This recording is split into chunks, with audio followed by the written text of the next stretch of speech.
तो डॉक्टर प्रवीण त्रिपाठी जी का हम बहुत स्वागत करेंगे। स्टार्टिंग कह रहा था तो। इंट्रोडक्शन की I don't think needs introduction, तो जानते हैं फिर भी, है ना। तो प्रभु जी बहुत अच्छे इसलिए इस फील्ड में, वो मेडिकल साइंस में, है ना। तो सर्जन है, ब्रेन डिपार्टमेंट तो ये बताया था पिछली बार भी। तो और अध्यात्म में भी बहुत अच्छे से, है ना, डीप नॉलेज। और काफी समय से अध्यात्म से जुड़े हुए हैं, भक्ति मार्ग, है ना। और बहुत अच्छा प्रवचन भी देते हैं, बहुत सुंदर डिस्कशन, है ना। तो बाकी तो प्रभु जी अब आगे आपको ले जाएंगे, ठीक है।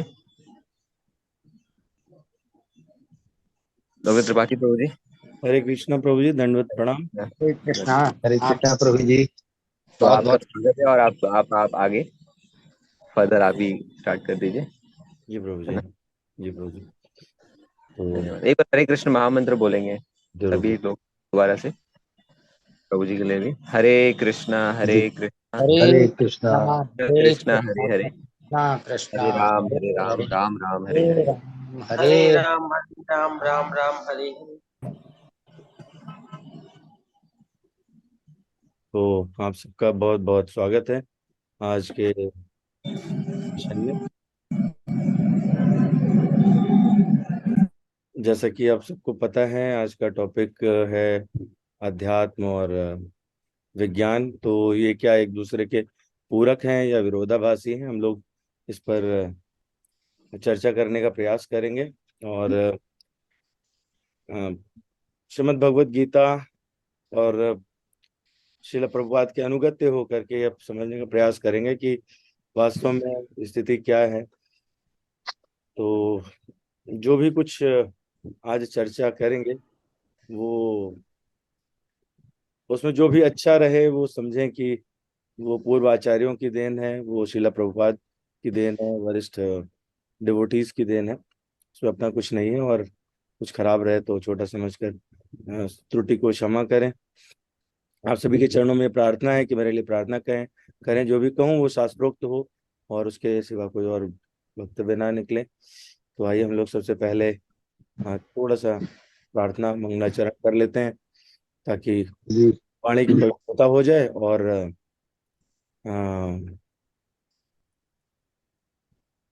स्टार्ट करने में इजी भी रहे। ओम अज्ञानतिमिरान्धस्य ज्ञानाञ्जनशलाकया लक्ष्य। उन्मीलितेन तस्मै श्रीगुरुवे नमः। श्रीचैतन्यमनोभीष्टं स्थापितं येन भूतले भूतले स्वयं रूपा कदा मह्यं ददाति स्वपदान्तिकम्। वन्देऽहं श्रीगुरोः श्रीयुतपदकमलं श्रीगुरून् वैष्णवांश्च श्रीरूपं साग्रजातं सहगणरघुनाथान्वितं तं सजीवं साद्वैतं सावधूतं परिजनसहितं कृष्णचैतन्यदेवं श्रीराधा कृष्णपादान् सहगणललिता श्रीविशाखान्वितांश्च। हे कृष्ण करुणा सिंधु दीनबंधो जगतपते गोपेश गोपिका कांत राधा कांत नमोस्तुते। तप्त कांचन गौरांगी राधे वृंदावनेश्वरी वृषभानुसुते देवी प्रणमामि हरिप्रिये। वाञ्छाकल्पतरुभ्यश्च कृपा एव च पतितानां पावनेभ्यो वैष्णवेभ्यो नमो नमः। नमः ओं विष्णुपादाय कृष्णपृष्ठाय भूतले श्रीमते भक्तिवेदांत स्वामिनिति नामिने। नमस्ते सरस्वती देवे गौरवाणी प्रचारिणे निर्विशेष शून्यवादी पाश्चात्य देशकारिणे। श्री कृष्ण चैतन्य प्रभु नित्यानंद श्री अद्वैत गदाधर शिवासादि गौर भक्त वृंद। हरे कृष्ण कृष्ण कृष्ण हरे हरे, हरे राम राम राम हरे हरे। तो आपका बहुत बहुत स्वागत है आज के सेशन में। और बहुत ही शॉर्ट नोटिस पे प्रभु जी का आदेश हुआ कि मैं ऐसे इस सेशन पे बात करूं, तो क्या बात करने वाला हूं मुझे भी नहीं पता है सही से, फिर भी कुछ प्रयास तो किया जाएगा। तो हम लोग जो है वो अ, अध्यात्म और विज्ञान इस पर बात करने वाले हैं। तो अभी हम लोग देखते हैं कि विज्ञान जो है, मुझे लगता है जितने लोग ज्वाइन किए हैं उनमें से काफी लोग विज्ञान का बैकग्राउंड जरूर रखते होंगे। तो आइए समझते हैं, एक दूसरे के साथ चर्चा करेंगे तभी समझ आएगा कि क्या है।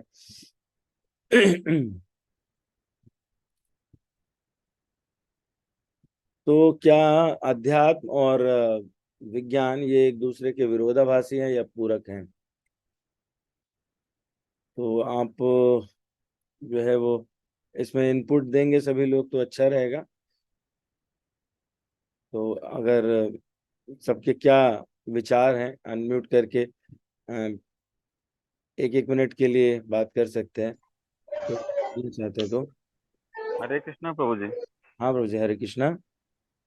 प्रभु जी, मेरे हिसाब से तो विरोधाभासी हैं कि विज्ञान जो है, एग्जाम्पल से हम लोग समझ सकते हैं। जिस प्रकार से अभी भारत ने चंद्रयान भेजा चंद्रमा पर, जी और उनको मतलब कोई भी काम अगर गवर्नमेंट करती है तो वो बोलती है कि उसका ऑब्जेक्टिव है लोगों की प्रशंसा, लोगों की शांति और सुख के लिए। जी और दूसरी तरफ आध्यात्म में ये बताते हैं कि चंद्र हो या सूर्यदेव है या स्वर्ग है या गोलोक है, वहां पे जाने का एक प्रोसेस है। ये जो प्रोसेस विज्ञान ने एक्सेप्ट किया है, that is not acceptable in spiritualism. okay. तो दोनों ही विरोधाभासी हैं। Right way to go anywhere is through only spiritualism. Hare Krishna. Thank you प्रभु जी, आपने इनपुट दिया। और कोई बात करना चाहते, कुछ बोलना चाहते? एक समय ऐसा आता है सर जी कि विज्ञान को अध्यात्म के आगे झुकना पड़ता है। कभी बहुत समय ऐसा देखा गया है कि विज्ञान ने लास्ट में ये कह दिया कि अब भगवान ही कुछ कर सकते हैं, तो भगवान का मतलब अध्यात्म हो गया। तो हम लोग ये कहते हैं कि अध्यात्म बहुत पहले से है, अनंत काल से है, विज्ञान तो अभी अभी आया है। तो हम अध्यात्म को ज्यादा मानेंगे एज कम्पेयर टू विज्ञान। ओके, थैंक यू प्रभु जी। और कुछ कोई कहना चाहते हैं? चलिए ठीक है। हरे तो जी कृष्णा हाँ बोलिए। जी हरे कृष्णा प्रभु जी। हरे कृष्णा प्रभु जी, हरे कृष्णा। ये बताइए। हमारी तो समझ में आता है जी कि अध्यात्म विज्ञान में जो विरोधाभास है, विरोधाभास जहां होता है वहां एक गहरा संबंध ही होता है। जी जैसे दिन और रात है तो विरोधाभासी लेकिन एक दूसरे के पूरक है। जी तो हाँ, हमें तो लगता है कि एक ही तत्व को जानने का ये अलग अलग मार्ग है, तरीका अलग अलग है, पहुंचते वहीं दोनों हैं। ठीक है प्रभु जी। हाँ, जी और कोई कुछ बात करना चाहते हैं? हाँ, हरे कृष्णा प्रभु। हरे कृष्णा प्रभु जी। प्रभु वैसे तो विरोधाभासी के हिसाब से दूसरा है, बट यहाँ पर ये है कि विज्ञान के बगैर आध्यात्म, आध्यात्म के बगैर विज्ञान, दोनों अधूरे हैं। ओके ठीक है। चलिए, आप लोगों ने बहुत अच्छे अच्छे इनपुट दिए हैं। कुछ कैसे अधूरे हैं प्रभु जी? हाँ, ये इसको पूरा कर, नरेंद्र जी। कैसे कैसे अधूरे हैं? हरे कृष्णा प्रभु, अधूरे ऐसे हैं जैसे आध्यात्म जिस चीज को बताया है, विज्ञान उसको प्रूव भी कर रहा है। आप अच्छा, इसको मानेंगे? अध्यात्म ने जो बताया है, विज्ञान उसको प्रूव कर रहा है। हम्म, और अभी हम जुड़े हैं तो विज्ञान के द्वारा ही हम लोग जुड़े भी हैं। पहले हम्म, हमारे मनोभाव, हमारी इंद्रियां, उससे हम जुड़ते थे, कनेक्ट होते थे। बट जी इस समय हम ये सैटेलाइट और इसके द्वारा हम लोग ये कनेक्ट हैं। ये विज्ञान इसको प्रूव किया है और अध्यात्म इसको कहता है। तो प्रभु जो अध्यात्म ने किया है, करा है, उसको विज्ञान प्रूव भी कर रहा है। इसलिए हम मान रहे हैं कि हाँ, अध्यात्म सही है। और विज्ञान जो कर रहा है प्रभु, विज्ञान भी बगैर अध्यात्म के बगैर नहीं करता। विज्ञान ने एरोप्लेन उड़ाया, बट वो कैसे उड़ाया? पहले ही अध्यात्म एरोप्लेन उड़ा है। बहुत पहले जब रावण के पास जो वो पुष्पक विमान था वो उड़ा है, कैसे उड़ा? तो अब साइंस ने अब उसको प्रूव कर दिया, यस, कि ये ऐसे उड़ा। प्रभु इसलिए दोनों एक दूसरे के बिना मेरे हिसाब से तो अधूरे हैं। अब हो सकता है कि मैं गलत हूँ। नहीं नहीं, अरे ठीक है, इनपुट देने की बात है। थैंक यू प्रभु जी, आप सबने बहुत आई थिंक बातें कही। यस, अपना यस प्रभु जी। हाँ, टॉपिक पे हम आगे बढ़ते हैं, आंसर्स को देखेंगे। But I think it's a very nice point जो नरेंद्र जी ने बताया। नहीं, very definitely nice point. It's a nice point and I will try to keep this in our discussion. तो देखते हैं हम लोग कि क्या किस निष्कर्ष पे पहुंचते हैं। जिसने भी जो बात कही है वो अपने आप को चेक करे और देखे, फिर हम लोग हो सकता है लास्ट में कुछ कंक्लूजन भी ड्रॉ कर सके। तो चलिए आगे बढ़ते हैं अभी हम लोग, ठीक है। तब तक जो है सब लोग म्यूट कर लें अपने आप को, और जब जरूरत हो तो इनपुट पे वो अपने को अनम्यूट कर सकते हैं। तो हम लोग अधिकतर लोग विज्ञान वाले हैं, और विज्ञान किसे कहते हैं अभी डेफिनेशंस पूछूंगा तो जो है लंबा डिस्कशन हो जाएगा। विज्ञान जो है दो शब्दों से मिलके बना, ये हम लोग पढ़ते थे, वी और ज्ञान। वी से होता है विशिष्ट, और ज्ञान मतलब तो जो जानकारी इकट्ठा करते हैं वो। तो किसी भी विषय या वस्तु के का विशेष ज्ञान अगर आपको रहे तो वो कहलाता है विज्ञान। तो विज्ञान को जो साइंटिफिकली एक डेफिनेशन में बांधा गया, तो शब्द का विच्छेद किया हम लोगों ने तो समझ आया है। तो इसको जो डेफिनेशन में बांधा गया वो क्या है? वो डेफिनेशन कुछ इस प्रकार से है कि किसी विषय या वस्तु के वास्तविक, क्रमबद्ध, सुव्यवस्थित और विशिष्ट ज्ञान को विज्ञान कहते हैं। तो इसमें अगर आप देखो ध्यान से तो चार शब्द आ रहे हैं: वास्तविक, क्रमबद्ध, सुव्यवस्थित और विशिष्ट ज्ञान। अगर ये प्रक्रिया ना रहे तो वो विज्ञान नहीं कहलाता। तो हम लोग ये देखने की कोशिश करेंगे अभी कि अध्यात्म में क्या वास्तविक होता है, क्रमबद्ध होता है, सुव्यवस्थित होता है और विशिष्ट है या नहीं है। ये चारों चीजें अगर वहां आती हैं तो वो विज्ञान की डेफिनेशन में आ जाता है या नहीं आता है, ठीक है। तो ये आप अपने मन में विचार करें, और हम लोग लास्ट में देखेंगे कि वो वास्तव में क्या हो रहा है। फिर क्या होता है कि कोई भी जब उस पर हम ये बात कर लेते हैं, ज्ञान प्राप्त करते हैं, तो उनको प्रेक्षणों और प्रयोगों द्वारा प्रमाणित करने का प्रयास करते हैं। और यदि वो प्रेक्षण और प्रयोग द्वारा प्रमाणित हो जाते हैं तो हम उसको मान लेते हैं हाँ ये वैज्ञानिक तथ्य है। अब इसमें करना क्या होता है? इसमें जो है हम भौतिक जगत और प्रकृति के नियमों का अध्ययन करते हैं।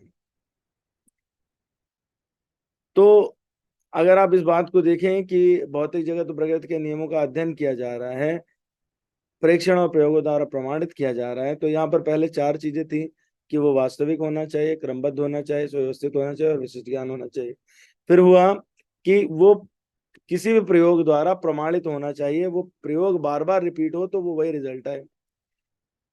अब क्यों कर रहे हैं हम लोग? क्योंकि हम जानना चाहते हैं भौतिक जगत क्या है और प्रकृति के नियम क्या हैं। अगर आप मोटे तौर पे देखेंगे, अब कोई भी एग्जाम्पल उठा लीजिए, तो कोई भी प्रयोग वो सिर्फ इसी बात को सिद्ध करता है कि संसार में जो चीजें हैं वो क्या है वास्तव में, और किस नियम में बंधी हुई हैं, किसके द्वारा ये चल रही हैं। एक और व्यवस्था इसमें डेफिनेशन आती है कि किसी भी वस्तु के बारे में जानकारी ग्रहण करके उसे सही तरीके से लागू करना भी विज्ञान कहलाता है। या किसी भी वस्तु का सही अवलोकन करें, देखें ठीक से और उसका विश्लेषण करें तो वो विज्ञान कहलाता है। अभी हमने दो तरह की डेफिनेशन देखी, एक शब्द विच्छेद देखा। अब अगर हम लोग स्पिरिचुअलिटी की बात करें, भक्ति की बात करें, तो हम लोग देखें कि भक्ति या स्पिरिचुअलिटी वास्तविक है क्या या नहीं है। अभी आगे हम लोग देखते हैं, चर्चा करते हैं। क्रमबद्ध होता है इसमें क्या काम? तो आप लोग सोचेंगे तो पाएंगे कि अध्यात्म में सब कुछ क्रमबद्ध ही है। जो लोग भगवत गीता पढ़ते हैं वो देख रहे होंगे कि क्रमबद्ध तरीके से एक चैप्टर अरेंज्ड है।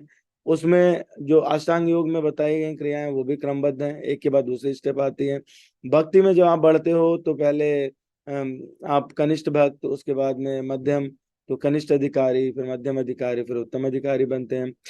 तो क्या है कि जैसे सब की स्थिति है, जीवों की स्थिति है, उसमें भी चेतना के आधार पर उनका क्रम बना हुआ है। हम भगवान से किस तरह का संबंध रखते हैं उसमें भी एक क्रम बना हुआ है। ये सुव्यवस्थित है क्या? हाँ, बिल्कुल सुव्यवस्थित है। क्योंकि आप अगर कुछ भी देखो तो जो जिस तरह से होता है वो उसी तरह से हो रहा होता है।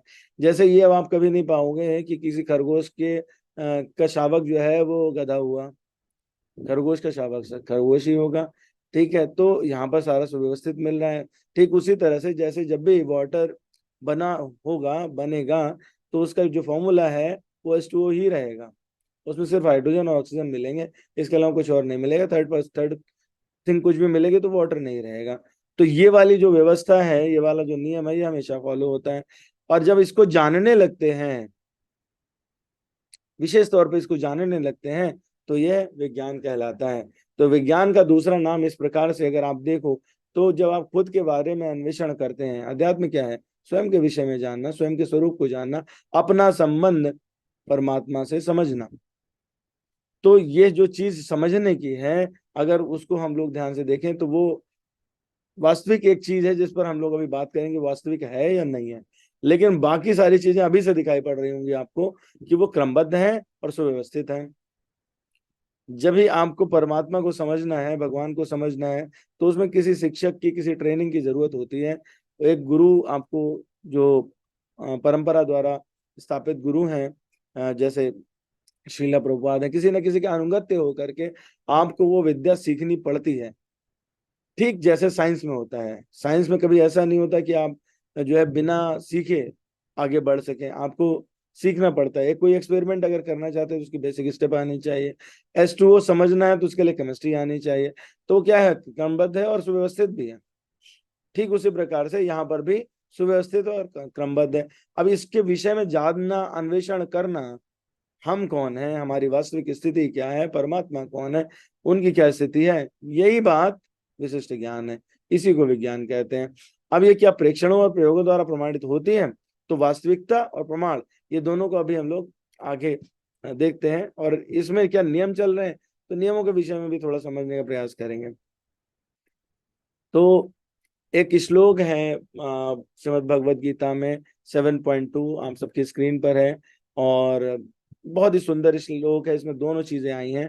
भगवान ने कहा है, अर्जुन से बात कह रहे हैं भगवान कि सबसे, इसके पहले का श्लोक भी और बहुत सुंदर है, फर्स्ट श्लोक, और सेकंड जो हम जिस पर चर्चा करना चाहते हैं उससे संबंधित है।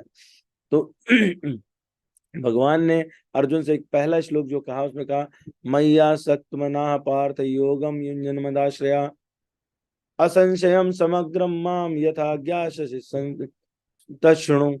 तो उसमें जो शब्द कहे भगवान ने, वो क्या कहा, समग्र मतलब पूरा का पूरा और बिना संशय का। तो भगवान सेकंड श्लोक में फिर आके बोल रहे हैं, पहले वाले में भगवान ने बोला, मय्या सक्त मना पार्थ योगम युञ्जन मदाश्रया, है आप जानो, योग के द्वारा जानो, मुझ में आसक्त होकर के, मैया आसक्त मना, अपने मन को आसक्त करिए। और आगे फिर बोलते हैं, असंशयम समग्रम माम, बिना किसी संशय के पूरा का पूरा, किसके द्वारा? मेरे द्वारा। असंशयम समग्रम माम, ज्ञान असंशयम समग्रम माम, तो इसको जानने का प्रयास मेरे द्वारा करेंगे। कैसे? तक सुनो। तो कैसे सुनना है उसको? बिल्कुल ध्यान से सुनना। आगे बात भगवान कहते हैं, ज्ञानम ते हम सविज्ञानम इदम वक्ष्यामि अशेषतः यज्ञात्वा नेह भूयो अन्य याज्ञातम अविशिष्यते। यहाँ पर आप देखें दोनों शब्द आए हैं, ज्ञानम ते हम सविज्ञानम इदम, ज्ञान भी जानना, ज्ञान वो है जो आपको मोटे तौर पर दिखाई दे रहा है, लेकिन ये असली ज्ञान नहीं है। और उसके पीछे की विद्या क्या है? सविज्ञानम इदम मतलब कि वो जो उसमें तत्व है उसकी बात करें, तो भगवान क्या कह रहे हैं, ज्ञानम ते हम सविज्ञानम इदम वक्ष्यामि अशेषतः, बोलूंगा बिना कुछ छोड़े।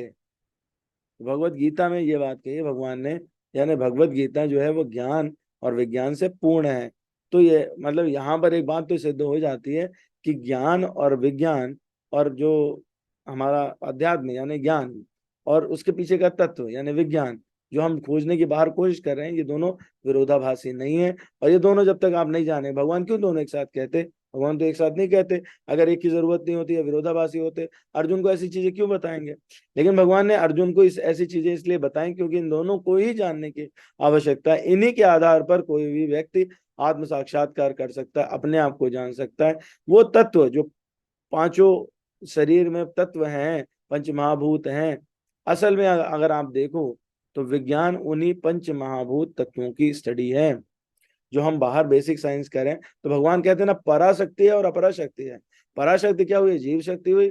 और अपराशक्ति क्या हुई? वो जो सारे 8 तत्व हैं उसमें 3 सूक्ष्म हैं और 5 जो है वो बाहर से दिखाई देने वाले हैं।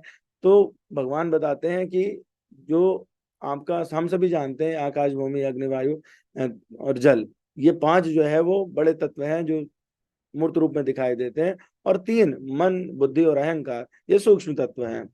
तो भगवान इनके विषय में बताते हैं, और साथ में ये भी कहते हैं कि एक पराशक्ति भी है जिसमें जीवात्मा आता है। तो जब ये टोटल इनकी सबकी जानकारी मिले और वो परमात्मा से कैसे संबंधित है, यही विज्ञान है। ज्ञान क्या है? ज्ञान जो है वो इसके विषय में जानना ही ज्ञान है। लेकिन हम जो जिस विज्ञान के विषय में बात कर रहे हैं, जो जिस मन बुद्धि से हम लोग इधर डिस्कशन पे आए, तो वो क्या है?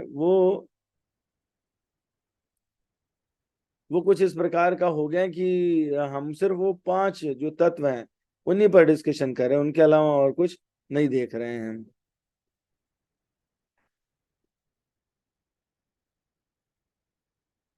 तो अब हम लोग देखते हैं कि आगे इस पर क्या बात हो रही है।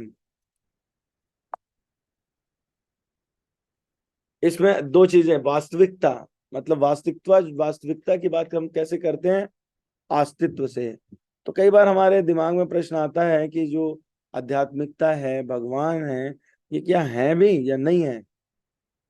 फिर कुछ लोग हैं जो इसमें और मूर्खतापूर्ण बात कर सकते हैं कि भाई हम देखते नहीं तो हम विश्वास क्यों करें भगवान है कि नहीं है। तीसरे लोग ऐसी बात कर सकते हैं कि ये तो भगवान जो है ना, वो एक धारणा है, ताकि जो नियम चल रहे हैं, तो संसार में सारे कार्य हो रहे हैं, वो ठीक से होते रहे, लोगों में एक डर बना रहे हैं और कार्य होते रहे। नैतिकता के लिए भी भगवान जरूरी है। कुछ लोग जो है वो इसमें ये भी कहते हैं कि यदि भगवान है तो इतने दुख क्यों हैं? क्या वो इतने क्रूर हैं? क्योंकि सब लोग बोलते हैं ना कि परमात्मा तो हमारे परम पिता हैं, तो वो अपनी संतान को दुख भोगता हुआ क्यों देख रहे हैं? तो जो ये इस तरह की बातें हैं, हम थोड़ा इनको अन्वेषण करने का प्रयास करते हैं कि क्या वास्तविकता का प्रमाण है या नहीं है।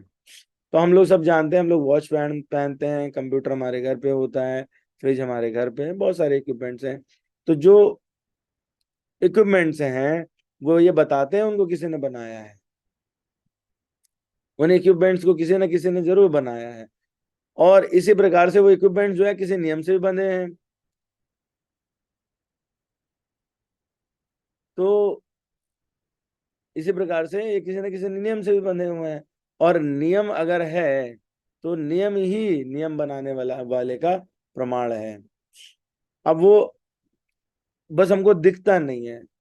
तो वो जो असली विज्ञान है वो कैसे है? वो ऐसे है कि जैसे इसी 7वें चैप्टर का 7वां श्लोक है, भगवान कहते हैं मैं सर्वम इदम प्रोतम सूत्रे मणिगणा इव। मैं कैसा हूं? मैं ऐसा हूं जैसे कि एक सूत्र है सारी मणियों में, पूरा ब्रह्मांड वैसा ही है और उसमें मैं छिपा हुआ हूं।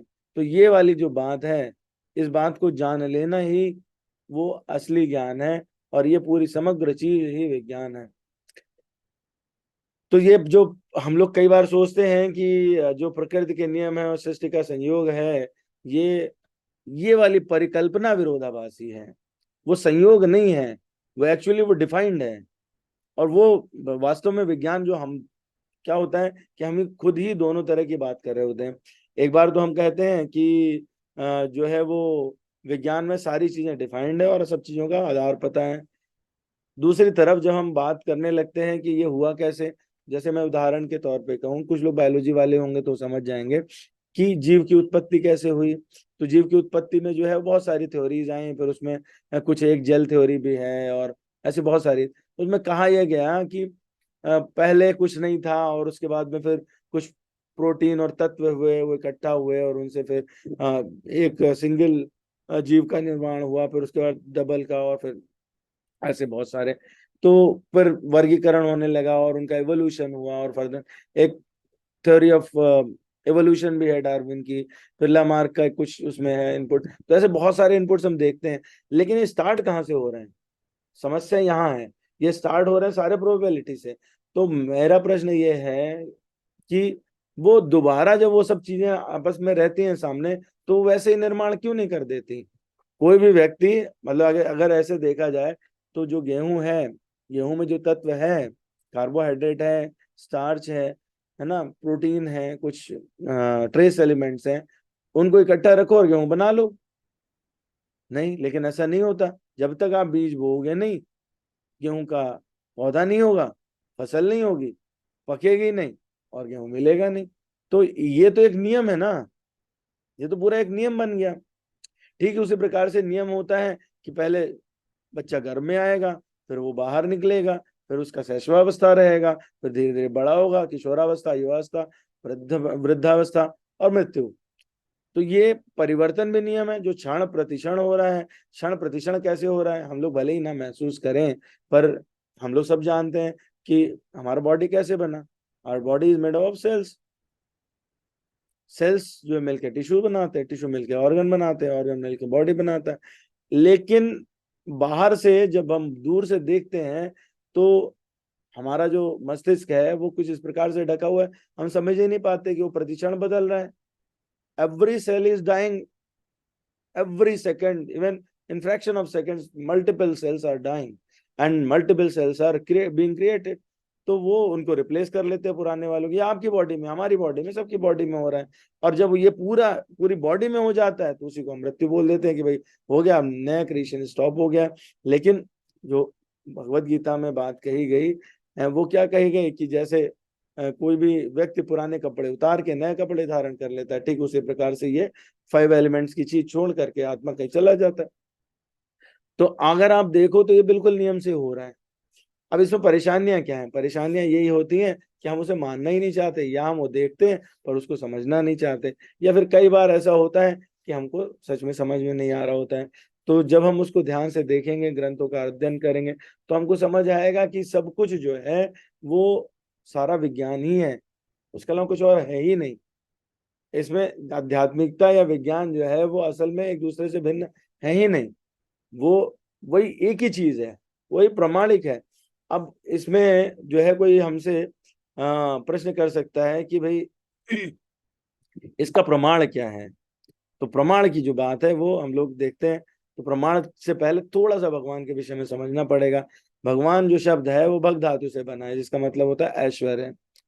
तो धर्म ग्रंथों के अनुसार वो सर्वोच्च सत्ता जो सृष्टि का स्वामी है वो कहलाते हैं भगवान। अब यहां से बात हमारी पूरी होने लगेगी कि जो स्वामी है, जो रचयिता है, जो किसी चीज को बनाने वाला है, तो वही तो बनाएगा। उसको पता है कि कैसे बनाना है।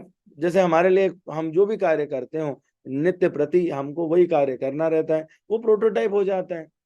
मैं अपने बारे में बात करूं, हमारे साथी हैं अभी हमारे इसमें जूम मीटिंग में भी जुड़े हुए हैं, डॉक्टर शैलेश लोहानी हैं, डॉक्टर अरविंद हैं और डॉक्टर दीपक, बहुत सारे ऐसे लोग हैं जो एक पर्टिकुलर टाइप का कार्य कर रहे हैं। तो वो जानते हैं कि हम इसको ऐसे करेंगे तो ये हो जाएगा। तो सेम प्रक्रिया वो डेली फॉलो करते हैं।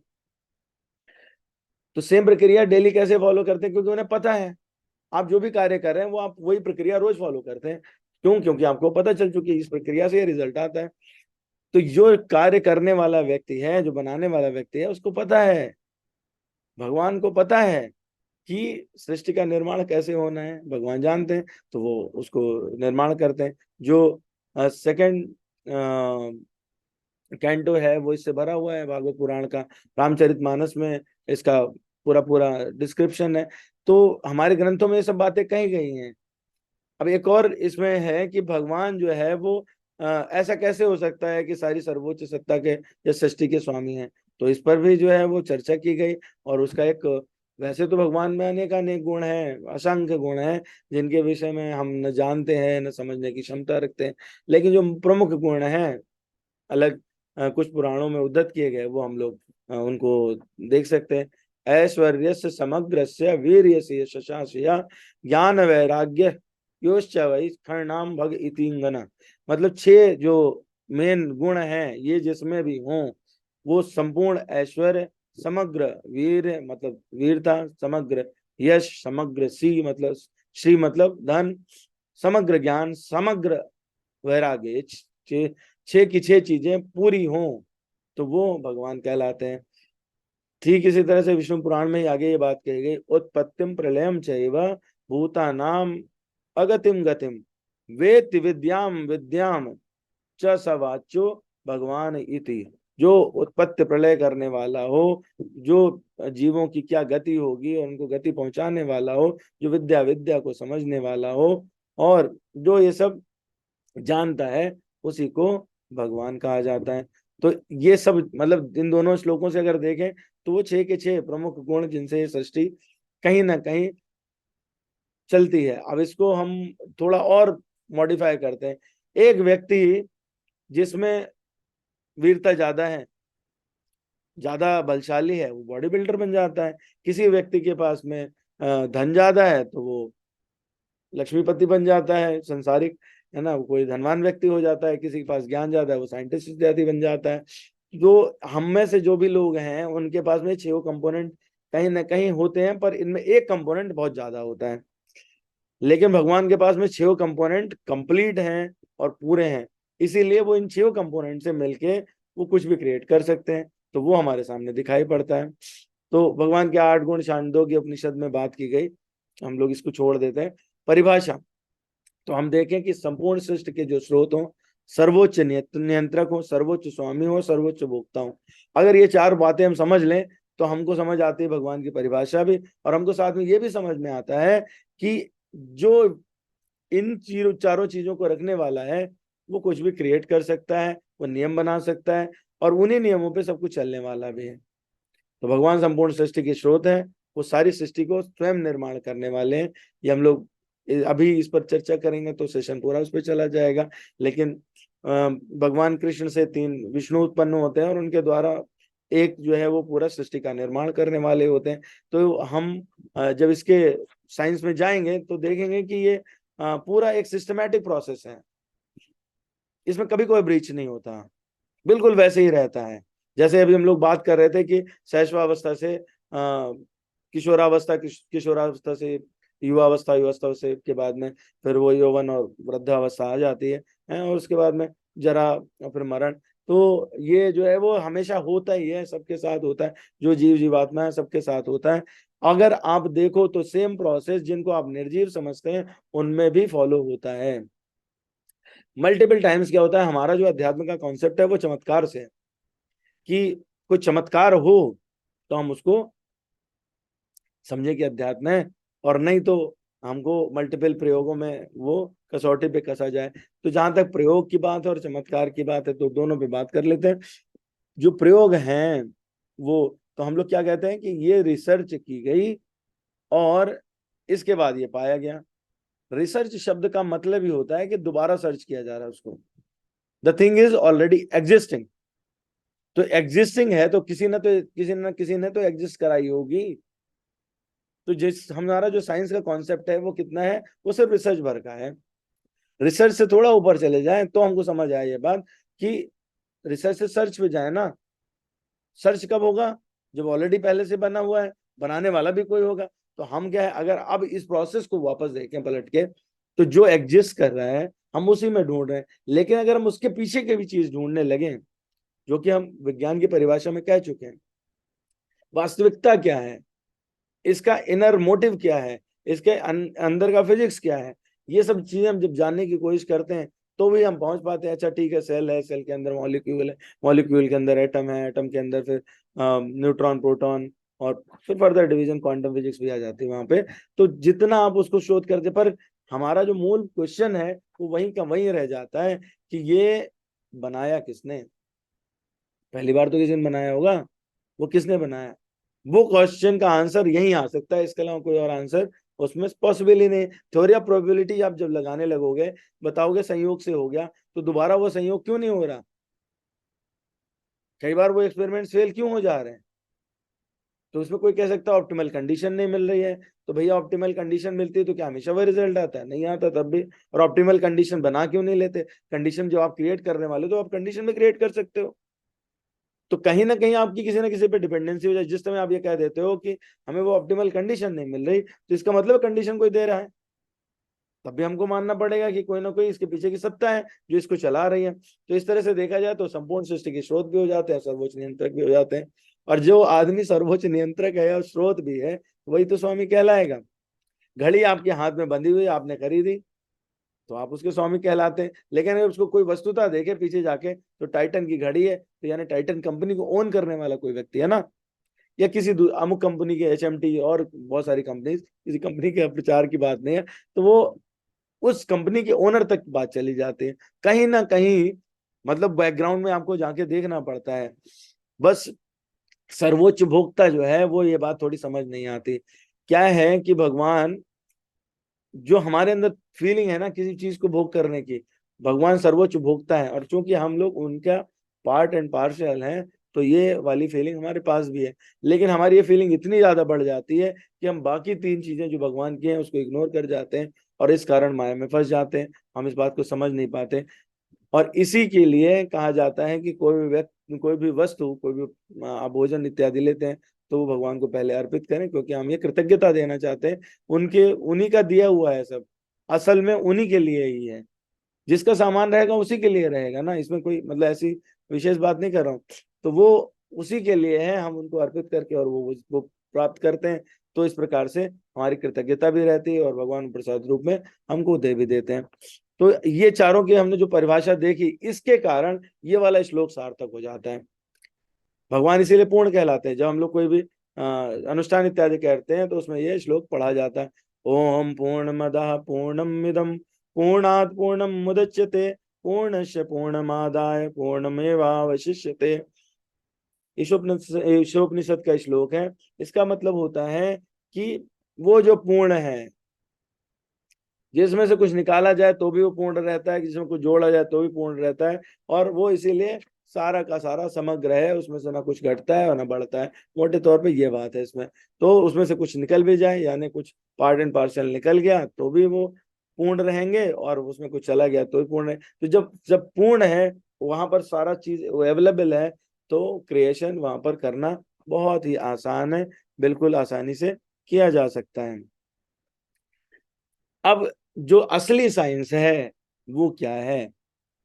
तो असली साइंस जो है वो भागवत पुराण में first canto second chapter 11th श्लोक, वदंति तत्व विद स्तवत्वम यज्ञानम अद्वयम ब्रह्मेति परमात्मेति भगवान इति शब्द यथे। तो वो भगवान शब्द से किसको हम जानते हैं?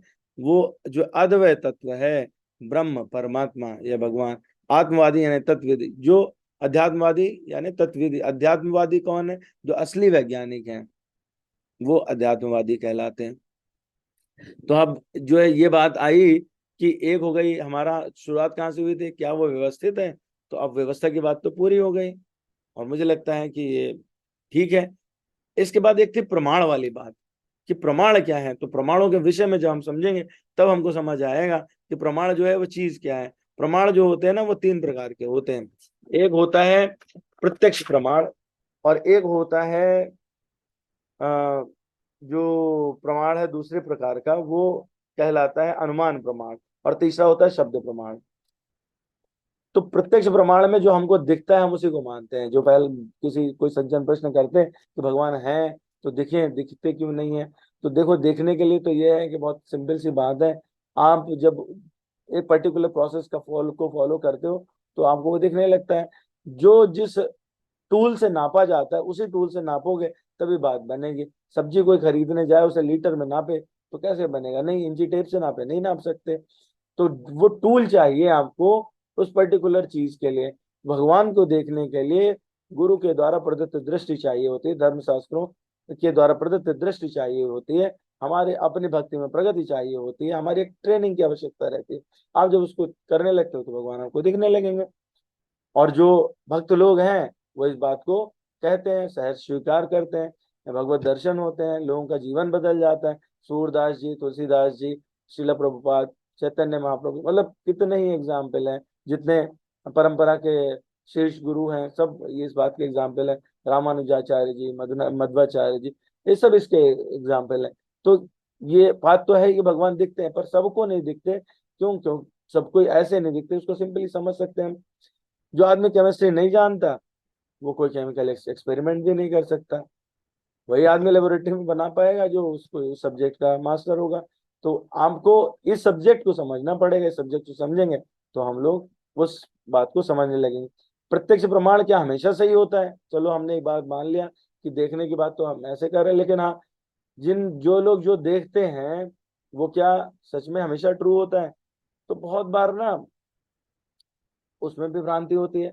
जैसे हम लोग जानते हैं मिराज है, ओयासिस है, इसके विषय में हम लोग जानते हैं। मिराज क्या होता है कि आप देखो कहीं पर तो आपको लगता है पानी है, सड़क पे जा रहे होते हैं, आपको वहां पे प्रतिबिंब दिखाई पड़ने लगता है, लेकिन वो वास्तव में जो वहां पहुंचते तो होता नहीं है। ऐसे ही रेगिस्तान में स्थिति होती है, जिसे ओयासिस कहते हैं हम लोग, कि वहां पे देखते हैं तो पानी की उपलब्धता नहीं होती है, पर वो भ्रम रहता है। ठीक उसी तरह से इसका बहुत बढ़िया एग्जाम्पल है कि एक ग्लास में आप एक छड़ी डाल दीजिए, वो छड़ी जो कि स्ट्रेट थी, वो आप उस ग्लास के बाहर से जब देखोगे, पानी का भरा हुआ ग्लास हो और उसमें छड़ी डाल दीजिए, आधा ग्लास भरा रखें आधा खाली रखें, तो उस ग्लास के जो ट्रांसपेरेंट ग्लास है वहां से आप देखोगे तो आपको छड़ी ब्रोकन लगती है। जो लोग फिजिक्स पढ़ते हैं वो जानते हैं it is because of specific gravity. Relative gravity का वहां पे कॉन्सेप्ट आ जाता है कि जैसा रहता है सापेक्षता के कारण वो वैसे दिखाई देती है। तो ये कब हुआ? ये तो आपने जब उसको समझने का प्रयास किया तब हुआ ना, लेकिन दृष्टि से कैसे दिख रहा है? दृष्टि से वो टूटा हुआ दिख रहा है, तो क्या वास्तव में छड़ी टूटी हुई है? नहीं। तो ऐसे बहुत सारी चीजें हैं। जैसे हमको चंद्र जो है, कई बार चंद्रमा वो दूर से दिखाई देता है कि बड़ा है, सूर्य छोटे दिखाई देते हैं, या जो स्टार्स हैं हम लोग जानते हैं हमारे बेसिक साइंस से कि वो हमको लगता है कि बहुत एकदम ही छोटे हैं, नगण्य हैं, लेकिन वो बहुत बड़े हैं। तो जो हमको हमेशा दिखता है वो हमेशा ट्रू हो, ये बिल्कुल ठीक नहीं है, ये नहीं होता। तो जो देखी हुई बात है वो बहुत बार गलत हो सकती है। तो इसलिए जो बेस्ट प्रमाण है वो अनुमान, वो प्रत्यक्ष प्रमाण नहीं हो सकता। अब दूसरे प्रकार का प्रमाण की बात की हम लोगों ने, अनुमान प्रमाण। अनुमान प्रमाण क्या होता है? अनुमान प्रमाण है कि आप अनुमान लगाते हैं कैसा है। ये बिल्कुल उस स्टोरी की तरह है जैसे जो कुछ अंधे लोग थे, 6 अंधे लोग थे, जिनको एक बार ये कहा गया कि आप हाथी कैसा होता है बताओ।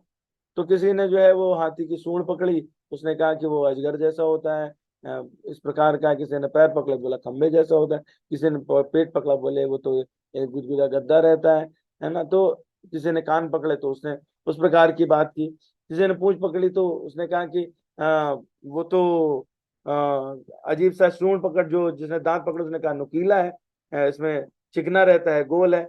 तो सबने जैसा देखा, पूंछ पकड़ने वाला व्यक्ति बोला सांप जैसा है, तो जिसने जैसा आपने महसूस किया उसने वैसी बात की, परंतु हाथी की वास्तविकता तो डिफरेंट है। तो वो अनुमान से भी नहीं चल सकती। अब जो हमारी बेसिक साइंस है उसकी कोई बुराई या भर्त्सना नहीं है, लेकिन उसका प्रारंभ ही अनुमान से होता है। उसके बाद में प्रोबेबिलिटी की कहानी आती है।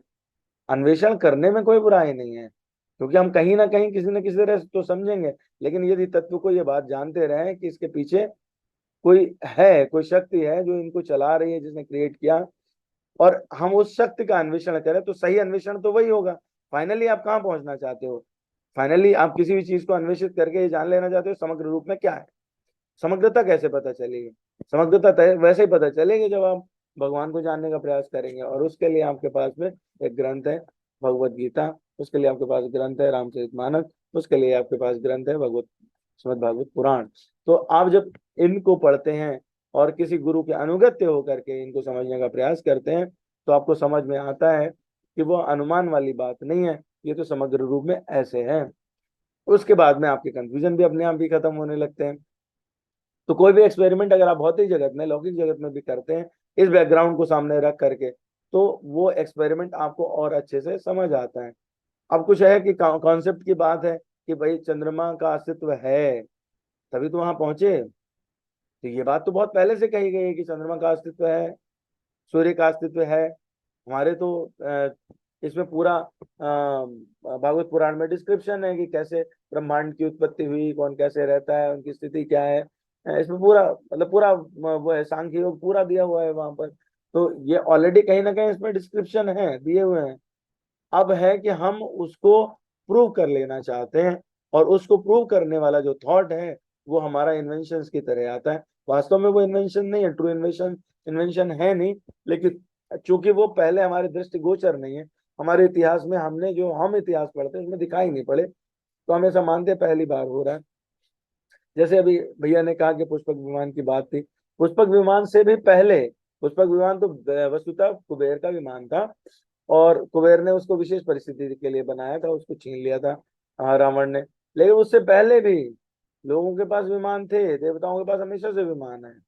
तो वो वाला जो कॉन्सेप्ट है वो किसी हेलीकॉप्टर एरोप्लेन बनने के बहुत पहले से है, वो ग्रंथों में डिस्क्रिप्शन है। तो ये कॉन्सेप्ट आया, उसके बाद ही तो कहीं इस पर बात हुई, उसके बाद ही इस पर लोगों ने दोबारा सोचना शुरू किया, यानी रिसर्च हुआ है। और वो चूंकि पहली बार हमारे जो पढ़े लिखे इतिहास में पहली बार हो रहा था, तो लोगों ने उसको इन्वेंशन का नाम दिया। और वो तो अच्छा है क्योंकि हमारे सामने वो प्रत्यक्ष होके आ रहा है। लेकिन यहाँ पर एक खोटी सी बात है, जो मुझे पर्टिकुलरली अपनी बात कर रहा हूँ, ये मेरा व्यक्तिगत मानना है कि जो मुझे पसंद नहीं आती, वो ये है कि हम क्या करते हैं, जो इतनी बड़ी चीज है जिसको हम अध्यात्म, स्पिरिचुअलिटी, भगवान, भक्ति ऐसी बात करें, उसको हम नापना चाहते हैं साइंस जैसे छोटे टूल से। तो जब आप छोटे टूल से नापने की कोशिश करोगे तो 90% टाइम आपकी एक्यूरेसी ठीक नहीं रहेगी, आप गलत ही नापोगे। आपको जो चीज जैसी है उसका ही टूल लेना पड़ेगा। दूध नापने के लिए लीटर का सहारा लेना पड़ेगा, दूरी नापने के लिए मीटर का सहारा लेना पड़ेगा, और कोई चीज तौलने के लिए किलो का सहारा, वॉट का सहारा लेना पड़ेगा। है बिजली है तो उसके लिए ओम और वॉट वाले रहेंगे। तो सबके लिए अलग अलग मापन बनाए गए हैं। ठीक इसी प्रकार से भक्ति और भगवान को जानना वो बिल्कुल अलग क्षेत्र है। वो इन लौकिक चीजों से जानने की कोशिश करेंगे तो हमारा जितना इंद्रिय रहेगा, हमारी इंद्रियों का भी लिमिटेशन है, हमारे रिसोर्सेज का लिमिटेशन है, उस लिमिटेशन तक ही जान पाएंगे, उसके बियॉन्ड हमको वो पता नहीं चलेगा। तो एक लिमिटेशन जो हमारी आ जाती है, तो उसके बियॉन्ड क्या होगा, अगर हम उसी कसौटी पे नाप रहे होंगे तो हमको फ्रस्ट्रेशन आना शुरू हो जाएगा और हम समझ नहीं पाएंगे। और और फ्रस्ट्रेशन तो तब आता है जब आपको पता चलता है कि ये ऑलरेडी डिस्क्रिप्शन दिया हुआ है। अब चलिए आइए बात करते हैं कि क्या वाकई में लोगों ने ऐसा किया है। तो हम लोग बहुत सारे लोगों को जानते हैं। एक स्टोरी जो है वो अभी थोड़े दिनों पर पहले व्हाट्सएप पे बहुत ही पॉपुलर थी, बिटवीन सारा भाई और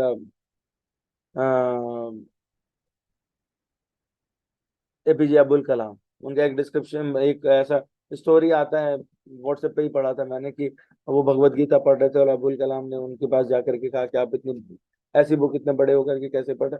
तो उन्होंने भी पढ़ी, एपीजे अब्दुल कलाम ने भी पढ़ी, महात्मा गांधी ने भगवत गीता पढ़ी, आइंस्टीन ने भगवत गीता पढ़ी, और अभी तो हम लोग देख ही रहे हैं, पूरा माहौल चल रहा है। जो ब्रिटेन में लोग हैं, कैसे रामचरितमानस का क्या सम्मान हो रहा है इस टाइम पे। तो कहीं ना कहीं बैकग्राउंड में ये है। और बेस्ट मैनेजमेंट के लोग जो भी हैं, जो बहुत अच्छा व्यापार चलाते हैं, वो सारे के सारे भगवत गीता का आश्रय लेते हैं। तो बात क्या है, बात यह है कि असली विज्ञान वहां पर छुपा हुआ है। हम जब उस असली विज्ञान को जानने का प्रयास करते हैं तो बाकी चीजें खुद ब खुद होने लगती हैं, घटित होती हैं। इसका मतलब यह नहीं है कि बाकी को जानना नहीं है, क्योंकि मैंने जो सेकंड श्लोक की बात की उसमें भगवान ने यही कहा है कि दोनों को जानना है, ज्ञान और विज्ञान।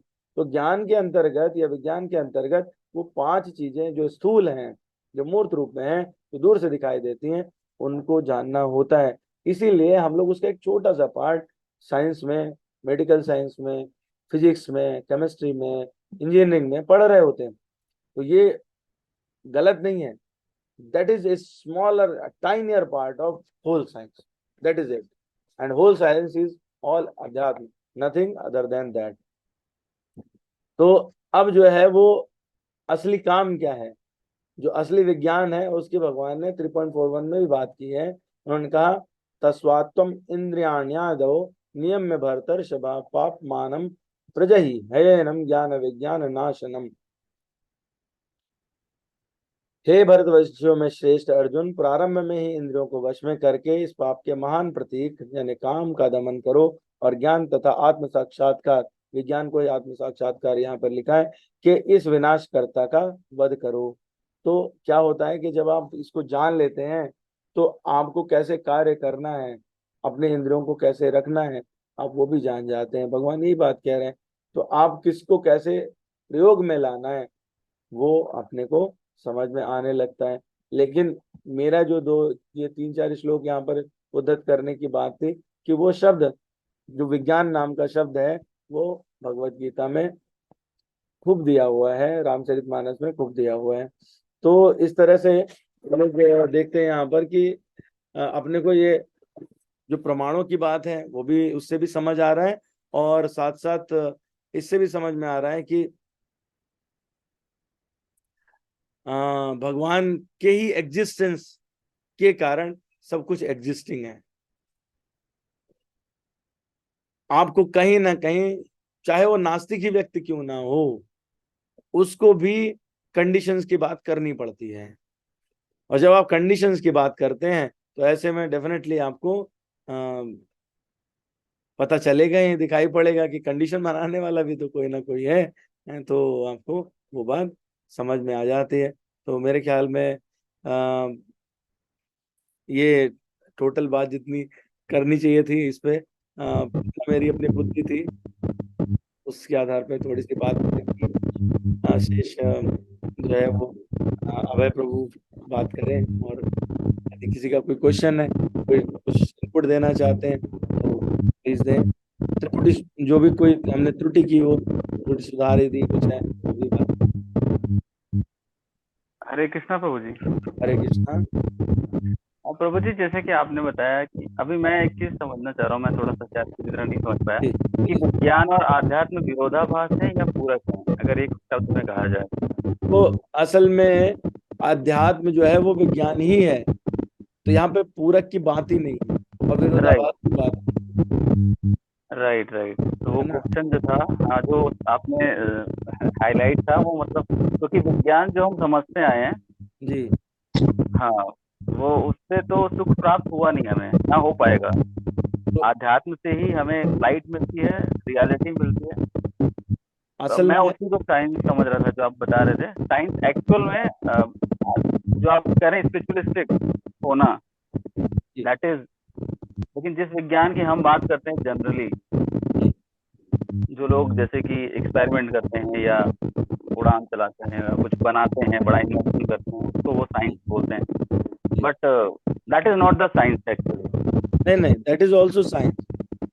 मैं वापस रिपीट कर रहा हूँ आपको, देखिए 7.2 जो श्लोक है वो बहुत ही सुंदर श्लोक है, आप उसको जरूर पढ़िए। ठीक है, मैं उसको जितनी बार पढ़ता हूँ उतनी बार आनंदित होता हूँ। और मैंने जब वो श्लोक पढ़ा तो ही मुझे ये बात थोड़ा समझ आई। भगवान कह रहे हैं कि मैं तुम्हें ज्ञान और विज्ञान दोनों बताऊंगा, और उसके बाद में भगवान ने फिर अगला ही श्लोक जो है वो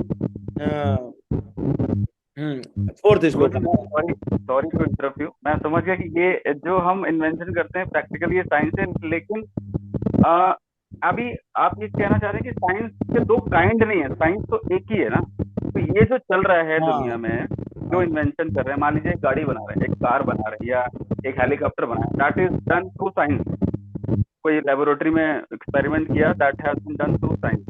जैसे कि एक कोई भी मेडिसिन लेके आते हैं मार्केट में, that comes out of a science, out of research. वो एक साइंस है जो लोग मास ग्रुप एक कर रहा है, तो वो साइंस होगी। लेकिन जो आप साइंस की बात कर रहे हैं उसको साइंस का नाम देंगे तो थोड़ा कंफ्यूजन नहीं होगा? नहीं, वो नहीं, स्पिरिचुअलिटी है वो नहीं वो क्या है ना कि एक्चुअली यही तो बात है, सबको लगता है कि ये दोनों डिफरेंट चीजें हैं। वो डिफरेंट नहीं है। जो लोग इन्वेंशन कर रहे हैं that is part of that whole science. पूरा जो साइंस है वो स्पिरिचुअलिटी या अध्यात्म है, वही विज्ञान की बात हो रही है। तो उसमें मैंने कहा ना, जो अब आप देखो, ऐसे समझो इसको कि एयर में उड़ना, यानी आप एयर का जो कंपोनेंट है उसको समझना चाहते हो, तभी तो कोई चीज वहां उड़ाओगे। जी। तो air is a part of पंच महाभूत नहीं है ना। तो आकाश में आप आकाश की बात करते हो और आकाशगामी होना चाहते हो, तो आकाश को जानोगे तभी तो लोग, इसीलिए तो एरो साइंस बना, लोग आकाश को जानना चाहते हैं। लेकिन अब वो कर क्या रहे हैं, बात यहाँ है कि जो 8 तत्व हैं जिसमें से 5 जो है स्थूल हैं और 3 सूक्ष्म है, वो 8 तत्व में सिर्फ एक तत्व की बात कर रहे हैं। वो भी अभी भगवान की मैंने शक्तियों की बात की ना, बड़ा शॉर्ट में लिया था, इसलिए उसको डिस्क्रिप्टिव नहीं हो पाया। एक तत्व है परा, और दूसरा भगवान की एक शक्ति है परा, दूसरी अपरा है। अपरा में फिर ये 8 पार्ट होते हैं। इसमें आता है भूमि, जल, गगन, वायु और अग्नि। ठीक है, तो हम किसी भी जब कोई भी इन्वेंशन करते हैं तो यही 5 में से एक कुछ होता है, प्रयोग करते हैं वहां पे बुद्धि का, ठीक है। लेकिन प्रभु जो जी एक और चीज, जी हाँ मैं थोड़ा बहुत समझा। एक और चीज जैसे कि दोनों एक दूसरे के पूरक हैं थोड़ा सा। जैसे मान लीजिए अभी एक एक्सपेरिमेंट किया भारत सरकार ने, हाँ एक चंद्रयान ऊपर भेजा, तो बिल्कुल।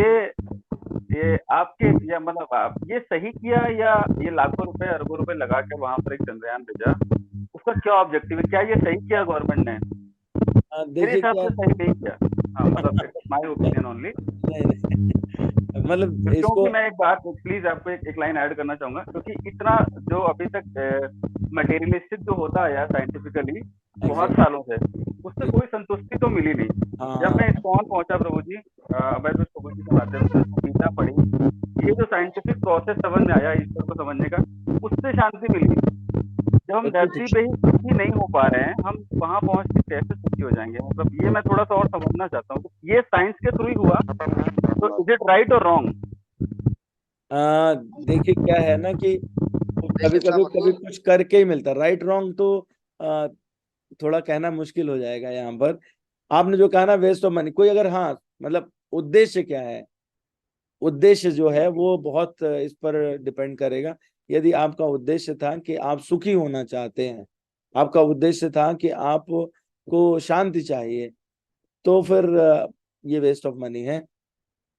लेकिन यदि आपका उद्देश्य है कि नहीं, हमको मान प्रतिष्ठा बढ़ाई चाहिए और हमको असली सुख नहीं चाहिए, हम भ्रमित ही रहना चाहते हैं, तो फिर ये भी ठीक है कि भाई मेरा उद्देश्य ये भ्रमित रहना, तो फिर तो मैं वही करूंगा जो भ्रमित रहने के लिए उपयुक्त हो। तो इसको जी सही गलत में कहना थोड़ा वो रहेगा। पर हाँ, अगर आप इस दृष्टि से बात कर रहे हैं कि जिससे लोक कल्याण सबसे ज्यादा हो, जी तो ये लोक कल्याण की वस्तु नहीं है। इसमें कोई लोक विशेष का कल्याण नहीं। लेकिन हाँ ठीक है, हर टेक्नोलॉजी जो होती है उसको लोक कल्याण के लिए यूज किया जा सकता है। इस दृष्टि से यदि ये किया जाता है तो ये सही हो जाता है। जैसे अभी मोटे तौर पे बात करूं, आप इसको समझने की कोशिश करो, हम आप कैसे जुड़े? जूम से। जी जी मैं जो प्रेजेंटेशन दे रहा हूँ कैसे? लैपटॉप से। आप जो सुन रहे हो वो कैसे? मोबाइल से। राइट सब राइट टेक्नोलॉजी है ना। तो अब ये टेक्नोलॉजी और भी दूसरे कामों में यूज होती है। लोग लैपटॉप मूवीज के लिए यूज करते हैं, पता नहीं क्या क्या देखते हैं। मोबाइल दिन भर व्हाट्सएप पे और फेसबुक पे भी लगे रहते हैं। तो वो किस प्रयोजन से यूज हो रहा है, वस्तु तो वही रहती है, उसका प्रयोजन या उसका उपयोग ये बात को सिद्ध करता है कि वो सही है या गलत है। जी जी ये जी बात है ना। तो उस टेक्नोलॉजी को अगर लोगों के जन कल्याण के लिए यूज हो रहा है, वो भगवान के को समझने के लिए यूज हो रहा है, इट्स वेरी गुड। लोगों को समझ आएगा, बेहतर हो जाएगा। मतलब who can be more beneficiary of Zoom than the devotees? कोई, राइट राइट वो है जी ना। जी जी जूम जब आया था बिल्कुल। तो मतलब इसका एक्सेप्टेंस और मुझे लगता है सबसे ज्यादा एक्सप्लॉइटेशन भी जो है वो इस्कॉन वालों ने किया होगा। है ना। बिल्कुल। तो वो जो फ्री के 40 मिनट्स है, वो तो सबसे ज्यादा इस्कॉन वाले यूज करते हैं। तो मतलब इज जी इट राइट और wrong? It is very right right, right है ना। जी जी जी तो प्रयोजन पर निर्भर करता है किस उद्देश्य से किया गया, और वो भविष्य में किस उद्देश्य वो पूर्ण करेगा। तो मेरे ख्याल में ये मेरा आंसर है। बाकी सही भी हो सकता है, गलत भी हो सकता है। नहीं नहीं प्रभु जी, आप तो हमेशा सही हैं। अरे लेकिन ये बात है कि यही बात जो आपने कही कि utilisation of resources is very very important. मतलब सबसे जरूरी ये कि अगर मैं कार मंदिर लेके जा रहा हूँ, और अगर मैं सिर्फ इसको घूमने के लिए ले जाता हूँ, संडे को पता है मुझे टाइम है, अगर मैं इसको 100 किलोमीटर की ड्राइव पर ले जाऊं और पेट्रोल भी फूकाऊं, पैसा भी खर्च कर दूं, और उस जगह अगर मैं मंदिर जाता हूँ, तो मेरे लिए मंदिर जाना ज्यादा अच्छा है, मेरे लिए, मेरे ब्रेन के लिए, मेरी फैमिली के डेफिनेटली लिए। डेफिनेटली डेफिनेटली डेफिनेटली, वो हम सभी के लिए है ना। स्क्रिप्चर्स को रीड करना, अपना काम नहीं छोड़ सकते हैं। इनफैक्ट क्या होता है कि अ, जब हम अपना काम करते हैं और जिसमें इस ज्ञान का भी यूज रखते हैं, तो वही पारमार्थिक हो जाता है। आप जो भी काम करते हैं, जी जी ऐसा नहीं है कि आप, भगवान ने कहीं सलाह नहीं दी अर्जुन को। वो मतलब सलाह दे सकते थे ना कि तुम योग, उन्होंने अष्टांग योग बताया, उन्होंने ज्ञान योग बताया, उन्होंने बताया कि कर्म योग भी है, लेकिन भक्ति योग भी है। पर अर्जुन को ये कहीं नहीं कहा कि तुम बैठ जाओ, ठीक है, अब बस खाली चैंटिंग करना और कुछ मत करना, ऐसा नहीं कहा। जी जो जी हमारे डिवोटीज हैं, जो ब्रह्मचारीज भी हैं, वो भी अपनी ड्यूटी जो है वो सोसाइटी के लिए करते हैं, सोसाइटी का कैसे भला हो, वो सारे लोग बाहर निकल के आते हैं, प्रचार करते हैं, भगवान की बात लोगों तक कैसे पहुंचे, वो इस बात को पूरी तरह करे। तो अगर आप देखो ध्यान से, तो everybody is doing their job along with this knowledge. और वो जी जब इसको करने लगते हैं तो वही आपको, हम क्यों पसंद आ रहा है डिवोटीज, यही रीजन है, जी प्रभु आई जी। थिंक, है ना। तो ठीक है, अभय प्रभु, over to you, if you want to say something please.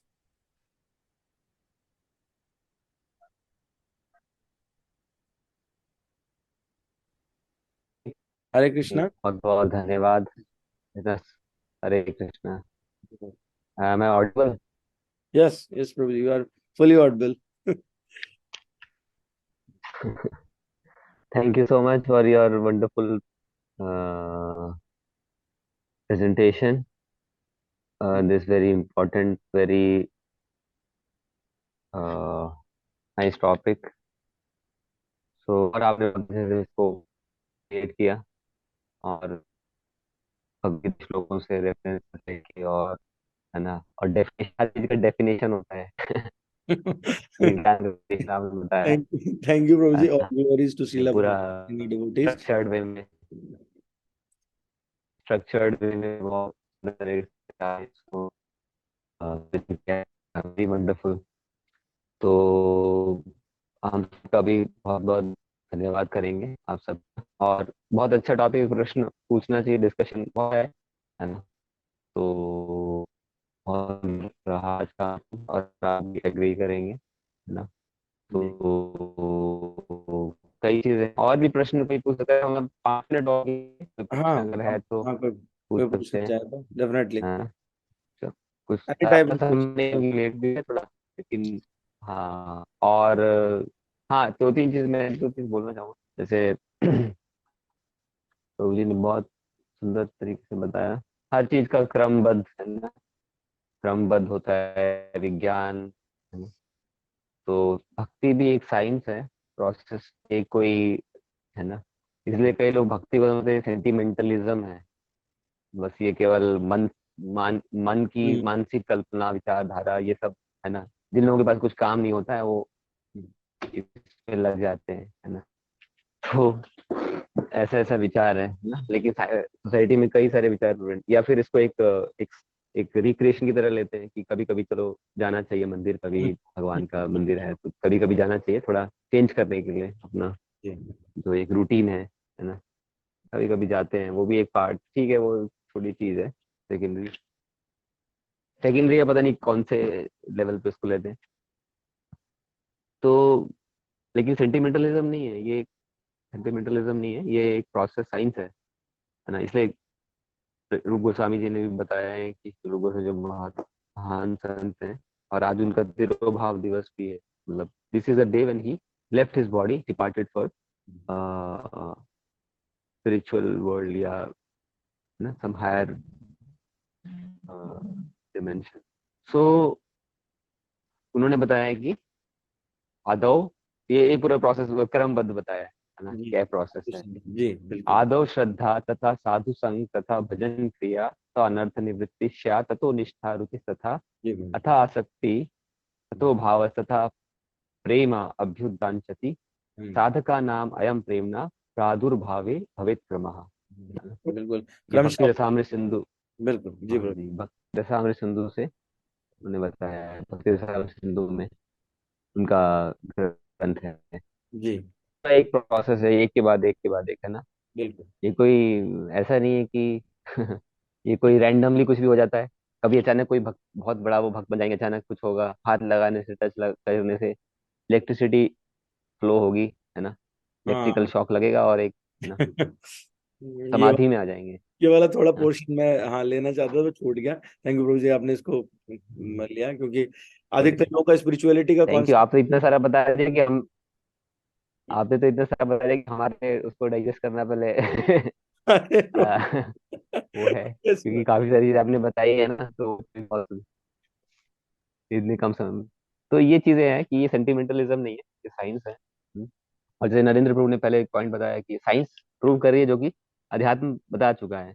बताया है पहले से हमारे हमारे अ, वैदिक लिटरेचर में, जी है प्रभु। ना। जैसे सूर्य से दूरी कितनी है, ये सब कुछ दिया गया है पहले से, है ना। पहले से दिया हुआ। ये तो भूगोल में जो लोग प्रभु जी हनुमान चालीसा पढ़ते हैं, हनुमान चालीसा में लिखा हुआ भी है, है। हनुमान चालीसा में। हाँ तो मतलब बिल्कुल।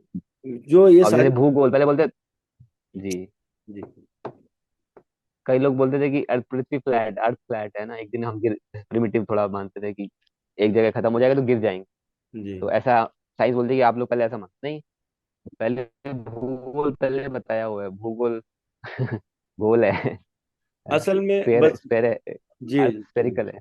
बिल्कुल।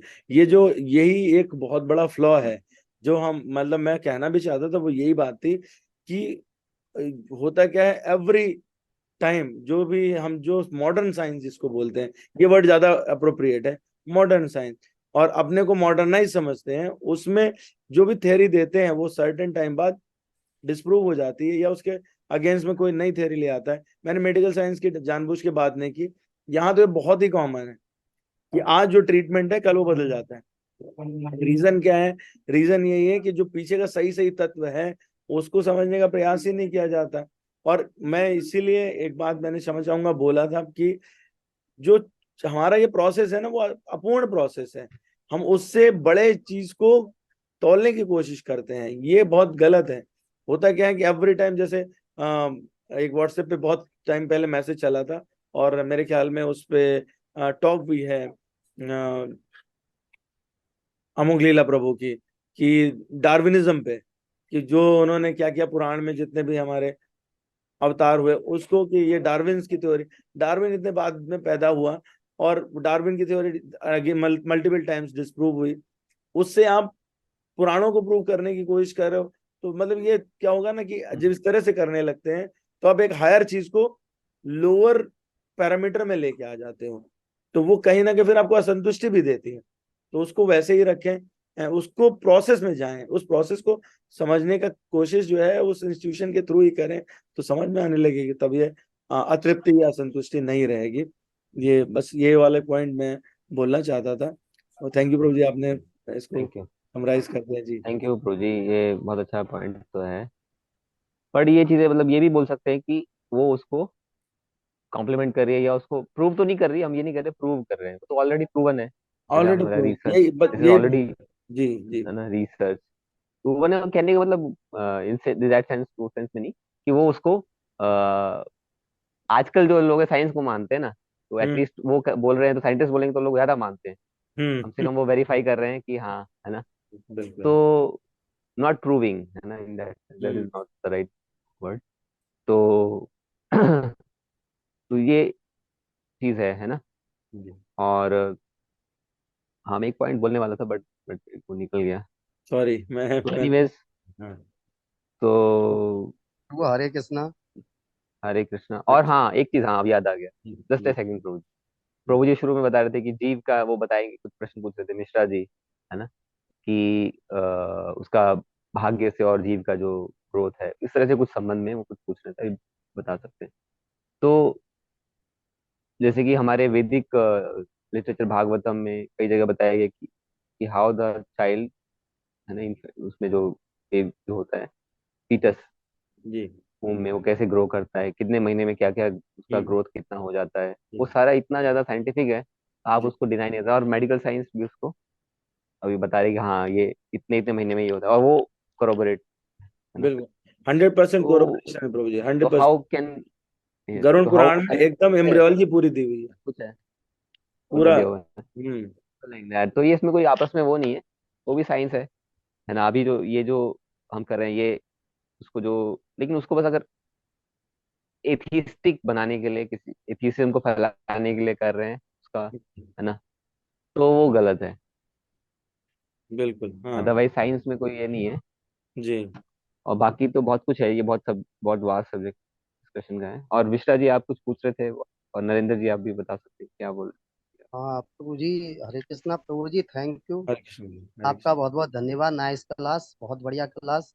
और अभय तुष्टिदास जी प्रभु का तो आल्सो थैंक यू। प्रभु जी, यहाँ पर मैं ये कहना चाह रहा था, जैसे साइंस की बात आ रही तो भगवत गीता, श्रीमद जो भगवत गीता हमारी प्रभु जी, वो जी आध्यात्मिक विज्ञान जी है। ये तो वो आध्यात्मिक विज्ञान है।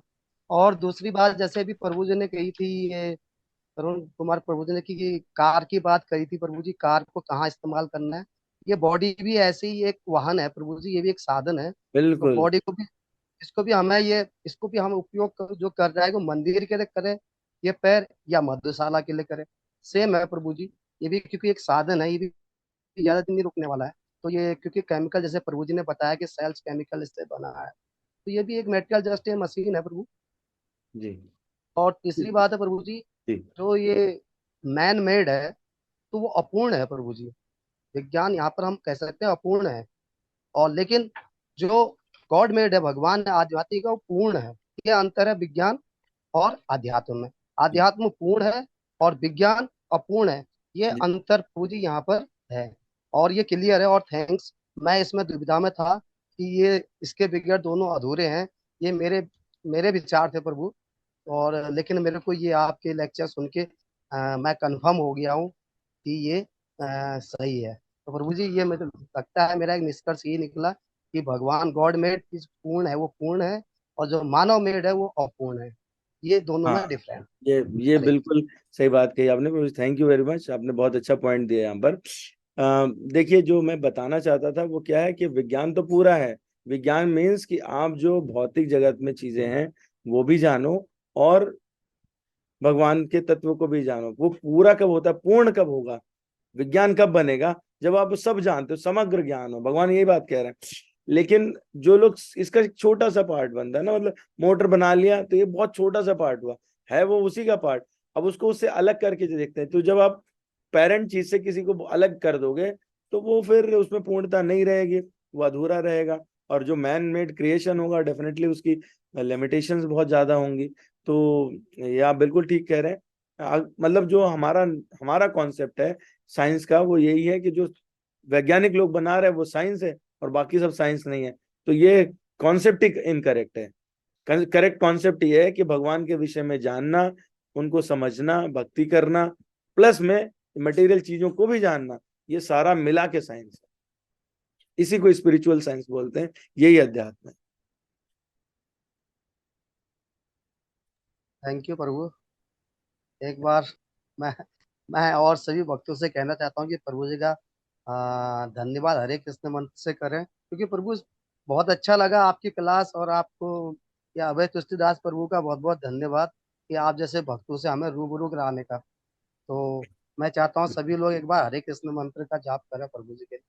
हरे thank Krishna Hare Hare Krishna Hare Krishna Krishna Krishna Krishna Krishna Hare Hare Hare Krishna Krishna Hare Hare Krishna Hare, Hare Hare Hare Hare Ram Ram Hare Ram Ram Ram Hare Ram Ram Hare Ram Hare Hare Hare. Hare thank you Hare प्रभु जी, बहुत कृष्ण बहुत हरे धन्यवाद। Krishna Krishna Krishna Hare Hare, Krishna Hare Ram Ram Ram Hare Hare. Ram thank Ram you, Hare thank you very much, सबको थैंक यू। यही अध्यात्म है। जी, अध्यात्म है, असली जी बात यही है। जी जी जी जी ठीक है प्रभु जी, आज के लिए हम लोग अभी यहीं पे विराम देंगे, और सबका धन्यवाद, स्पेशली डॉक्टर त्रिपाठी प्रभु जी का। थैंक और you. All glories to Srila तो प्रभुपाद। प्रभुपाद की जय। हरे कृष्ण। हरे कृष्ण। हरे कृष्ण आप लोग इसी तरह आते रहिए। जी जी थैंक यू प्रभु जी। हरे कृष्ण।